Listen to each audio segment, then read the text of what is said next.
এবং পরিবার থেকে এখন দেখা যাচ্ছে লাঞ্ছনের শিকার। আমি আমার প্রতিষ্ঠানের প্রিন্সিপালের দায়িত্বে আছি।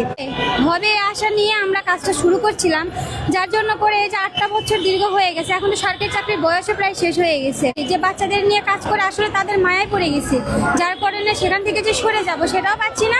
এবং পরিবার থেকে এখন দেখা যাচ্ছে লাঞ্ছনের শিকার।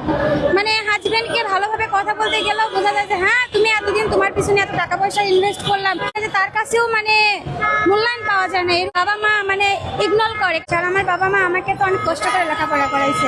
এখন বলে যে আম্মু তুমি এতদিন ধরে কাজ করছো, তোমার কোনো স্যালারি নাই, কিছু নাই, যে 2-3-4 বছর পরে যদি আমার স্কুলটা এমপিও বা স্বীকৃতি হয়, তখন আমার একটা কষ্ট থেকে যাবে যে আমার বাবা মা যদি হঠাৎ করে কিছু একটা হয়ে যায়, যারা আমাকে এত কষ্ট করে লেখাপড়া করাইছে, আমি তাদেরকে কোনো কিছুই করতে পারছি না। যে আব্বুকে যে ঈদের ভিতরে 200 টাকা দিব যে আব্বু তুমি এটা নাও, আম্মুকে যে বলবো যে আম্মু একটা শাড়ি কিনে নাও, সেগুলোও পারছি। এখন আমরা মেন্টালি প্রবলেম, মানে মেন্টালি আমরা সাপোর্টটাও হারাই ফেলছি, এরকম একটা সিচুয়েশন।